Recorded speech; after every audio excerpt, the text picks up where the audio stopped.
गुरु पूर्व भिडियो रे आमे माने बनलता मां को दिव्य अनुभूति संबंध में शुणिथिले। आसंतु आजी बोस मां को शेष जीवनर किछि आश्चर्यजनक घटना संबंध में शुणिबा। ता पर दिन मु पुणी चलीगली बनमां को पाखकू। से दिन बनमां तांकरी बाबांकर कथा, मां को कथा, भाई अरुण जोयारदार कथा एही संबंध में अनेक गल्प करिले। किपरि भावरे बाबांकर दीक्षा होइथिला, माँ ठाकुरंकर कौन कौन सब अलौकिक देखिथिले, भाई अरुण जोयारदार किपरि दुरंत थिले, सब प्रकार गल्प ही करिले। किंतु एथर मोर जो घटनाटी खूब जानिबाको इच्छा थिला सेटा हेउछि बोस माँ ठाकुरंक आगरु इहध्याम त्याग करिछंती कि नाही। जेतेबेले सुनिली जे ठाकुर ही प्रथमे देह रक्षा करिछंती सेतेबेले मते खूब खराब लागिथिला। आहारे तांकरी शेष इच्छा भी पूर्ण होइनी। सी जे ठाकुरंकु जणाइथिले तांको आगरु जेपरि ठाकुरंकर जीवार न हुए। मु सेतेबेले बनमांक पाखरु जानिबाको चाहिली ठाकुर चली जिबा परे बोस मां को अवस्था कौन होइथिला। बनमां कहिले तापर ठारू बोस मां आउ कहा सह मध्य कथा हुअंती नाही, खाइबाको मध्य चाहंती नाही। कौनसी मनीष तांकरी खोज खबर नेबाको गले ता आड़को बल बल करी केवल चाही ही रहंती। काहार कौनसी कथारे उत्तर मध्य दियंती नाही। सबु समय आखि बंद करी ही सोई रहंती। एहा परे बड़ खोका अर्थात श्री श्री बड़दा सेही घरटी को ठाकुरंकर मेमोरिया करिवे बोली समस्तंको अन्य जगह को पठाई देले।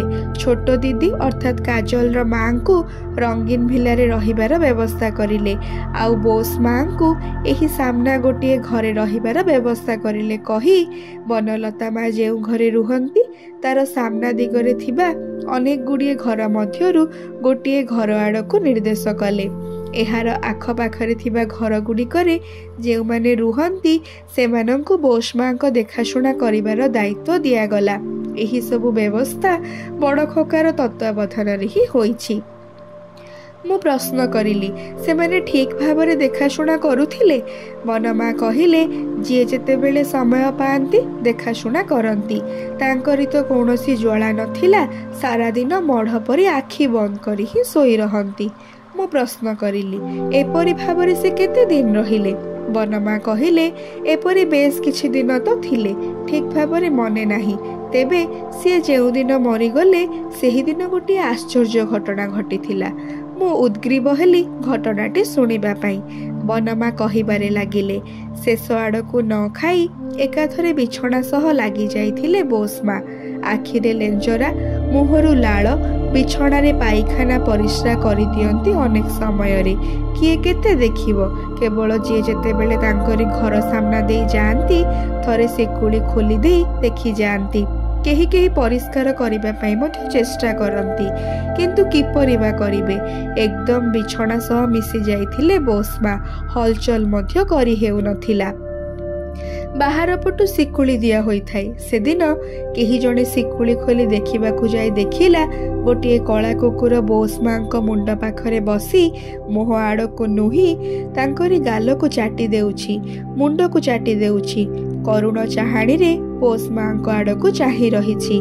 लोकोटी को देखी कुकुरटी छळ छळ आखिरे शांत भावरे दरजा दे बाहरी गला। लोकोटीर चित्कार रे आखपाखर अनेक लोक छुटी आसिले। लोकोटी पाखरु एही घटना सुनी समस्ते प्रश्न करिले दरजारे तो सिकुली दिया हेउथिला, किए खोलिकी रखिला। लोकोटी कहिला सिकुली देईकी ही रखा होइथिला। मु सिकुली खोली देखिबाकू जाई देखिली एही दृश्य। एही फांकरे कुकुरटी जे कुआडे गला आउ किए कुकुरटी को देखिबाकू पाइले नाही। आश्चर्य जे सेही दिन ही बोस मां संध्या परे मरीगले। आश्चर्य हेले समस्ते ही जे सिकुली देबा अवस्था कुकुरटी घर भितर को प्रवेश करिला बा किपरि करी, आउ गला बा कुआडे जे ताकू आउ केही देखि परिले नाही। एही कथा शुणी शुणी मोर ठाकुरंक यौवन जीवनर आउ गोटे घटना मने पड़ीगला, जहाँ मु केउ बहिरे पढ़ी हुए तो कहा पाखरु शुणिछि, ठीक भावे मने पड़ुनी। तेबे घटनाटी एही प्रकार थिला। पावनारे ठाकुरंक आदि जुग लीला पर्वर घटना। ଠାକୁରଙ୍କର ଗୋଟିଏ ବନ୍ଧୁ ଭକ୍ତ ମାଂସ ଖାଇବା ପାଇଁ ଠାକୁରଙ୍କୁ ନିମନ୍ତ୍ରଣ କରିବ ବୋଲି ଠିକ୍ କରିଥିଲା। ନିମନ୍ତ୍ରଣ କରିବା ସମୟରେ ଠାକୁରଙ୍କ ଠାରୁ କଥା ଆଦାୟ କରିନେଇଥିଲା ଯେ ଠାକୁର ଯିବେ କି ନାହିଁ। ଠାକୁର ବି କଥା ଦେଇଥିଲେ ଯେ ସେ ଯିବେ। ଭକ୍ତ ବନ୍ଧୁଟି ତାର ସ୍ତ୍ରୀକୁ ଠାକୁର ଖାଇବେ ବୋଲି ଭଲ କରି ମାଂସ ରାନ୍ଧିବା ପାଇଁ କହିଥିଲା। ବନ୍ଧୁର ସ୍ତ୍ରୀ ରୋଷେଇ ସାରି ରୋଷେଇ ଘରେ ଶିକୁଳି ଦେଇ ପୋଖରୀକୁ ସ୍ନାନ କରିବା ପାଇଁ ଯାଇଛି। ସ୍ନାନ ସାରି ଫେରି ଆସି ଶିକୁଳି ଖୋଲେ ହିଁ ଦେଖେ ଯେ ଗୋଟିଏ କଳା କୁକୁର ସବୁ ମାଂସ ଖାଇ ପାତ୍ରଟାକୁ ମଧ୍ୟ ଚାଟି ଚାଟି ଖାଉଛି। ଦରଜା ଖୋଲିବାର ଆବାଜ ପାଇ କୁକୁରଟି ପଛପଟର ପାଚେରୀ ଫାଙ୍କ ଦେଇ ବାହାରିଗଲା। ସବୁ ଶୁଣି ବନ୍ଧୁ ମଥାରେ ହାତ ଦେଇ କହିଲେ, କ'ଣ ଆଉ କରାଯିବ, ଠାକୁର ଆସିଲେ ସିଝା ଭାତ ହିଁ ଖାଇବେ। ବନ୍ଧୁର ସ୍ତ୍ରୀ ସବୁ ଫୋପାଡ଼ି ଦେଇ ପୁଣି ନୂତନ କରି ସିଝା ଭାତ କରି ଠାକୁରଙ୍କ ପାଇଁ ଅପେକ୍ଷା କରିବାକୁ ଲାଗିଲେ। କିନ୍ତୁ ଠାକୁର ଖାଇବାକୁ ଆସିଲେ ନାହିଁ। ଅପେକ୍ଷା କରି କରି ସେମାନେ ନିଜେ ହିଁ ଖାଇନେଲେ। ଆଉ ଭାବିଲେ ସନ୍ଧ୍ୟା ପରେ ଯାଇ ଠାକୁରଙ୍କୁ କହିବେ, କଥା କ'ଣ, ତୁମେ ଖାଇବାକୁ ଗଲ ନାହିଁ କ'ଣ ପାଇଁ? ତୁମେ କୁଆଡ଼େ କଥାରେ ଖିଲାପ କର ନାହିଁ। ବନ୍ଧୁଟି ତାହା ହିଁ କରିଲା। ଉତ୍ତରରେ ଠାକୁର କହିଲେ, ଯାଇଥିଲି ତ, ତୋର ସ୍ତ୍ରୀ ବହୁତ ଭଲ ହିଁ ରୋଷେଇ କରେ, ଖୁବ୍ ଭଲ ହୋଇଥିଲା, ତେଣୁ ଚାଟିଚୁଟି ସବୁ ହିଁ ଖାଇ ଦେଇଛି। ବନ୍ଧୁଟି କହିଲା, ତୁମେ ମିଥ୍ୟା କହୁଛ, କେତେବେଳେ ଗଲ? ଠାକୁର ସେତେବେଳେ ଗଳା ଉପରେ ଲମ୍ବା ଗୋଟାଏ କଟିଥିବାର ଦାଗ ଦେଖାଇ କହିଲେ, ଏଇ ଦେଖ, ପାଚେରୀର ଫାଙ୍କ ଦେଇ ବାହାରିବାକୁ ଯାଇ ସେହି ପାଚେରୀ ତାରରେ କଟି ଯାଇଛି। ମୁଁ ମିଥ୍ୟା କୁହେ ନା। ବନ୍ଧୁଟି କହିଲା, ପାଚେରୀର ଫାଙ୍କ ଦେଇ ତ ଗୋଟିଏ କଳା କୁକୁର ବାହାରିଥିଲା, ତୁମେ କୁଆଡ଼େ? ଠାକୁର ସଙ୍ଗେ ସଙ୍ଗେ କହି ଉଠିଲେ, ଦେବୁ କୁକୁରର ଖାଇବା, ଆଉ ମୁଁ ମଣିଷ ହୋଇ କୁକୁରର ଖାଇବା ଖାଇବି କିପରି? ବନଲତା ମାଙ୍କ ପାଖରେ ବୋଷ ମାଙ୍କ ମୃତ୍ୟୁ ଦିନର କଥା ଶୁଣି ଏଇ ଘଟଣାଟି ମନେ ପଡ଼ିଗଲା। ଠାକୁର ତ ତାଙ୍କୁ ମାର ଆସନରେ ବସେଇଥିଲେ, ତେଣୁ ତାଙ୍କରି ଶେଷ ସମୟରେ ସିଏ ଆସିବେନି ବା କିପରି? ଶେଷ ସମୟରେ ବୋଷ ମାଙ୍କର ଯେଉଁ ଅପରିଷ୍କାର ଅବସ୍ଥା ହୋଇଥିଲା, ସେଥିରେ ତ ଠାକୁରଙ୍କୁ କୁକୁର ରୂପରେ ହିଁ ଆସିବାକୁ ହେବ। ଆମେମାନେ ଦେଖିଛେ କୁକୁର, କିନ୍ତୁ ବୋଷ ମା ସେ ହୁଏତ ଦେଖିଛନ୍ତି ତାଙ୍କରି ମାନସ ପୁତ୍ର, ତାଙ୍କରି ଗୁରୁ, ତାଙ୍କରି ଏକମାତ୍ର ଭଲ ପାଇବା ଆରାଧନାର ଧନ ଅନୁକୂଳ ଆସିଛି ତାଙ୍କୁ ଆଦର ସୋହାଗରେ ନିଜ ପାଖକୁ ନେଇଯିବା ପାଇଁ। ବୋଷ ମାଙ୍କ ଘଟଣା ଶୁଣି ମୋର ମନ ଏତେ ଅଭିଭୂତ ହୋଇପଡ଼ିଲା ଯେ ମୁଁ ଆଉ କଥା କହିପାରିଲି ନାହିଁ। ତେଣୁ ପ୍ରଣାମ କରି ଚାଲି ଆସିଲି। ଏହାପରେ ମଧ୍ୟ ଯେତେବେଳେ ହିଁ ଦେଓଘର ଯାଏ, ସେତେବେଳେ ବନଲତା ମାଙ୍କ ପାଖକୁ ପ୍ରଣାମ କରିବାକୁ ଯାଏ।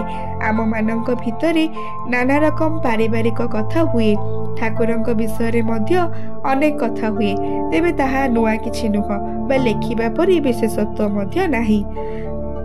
କିନ୍ତୁ ଦୁର୍ଭାଗ୍ୟ ମୋର, ପୁଣି ଥରେ ଯେତେବେଳେ ଦେଓଘର ଗଲି, ଯାଇ ଶୁଣିଲି ବନଲତା ମା ଆଉ ନାହାନ୍ତି। ଶୁଣିଲି ନିମୋନିଆ ହୋଇ ସତ୍ସଙ୍ଗ ହସ୍ପିଟାଲରେ ଭର୍ତ୍ତି ହୋଇଥିଲେ।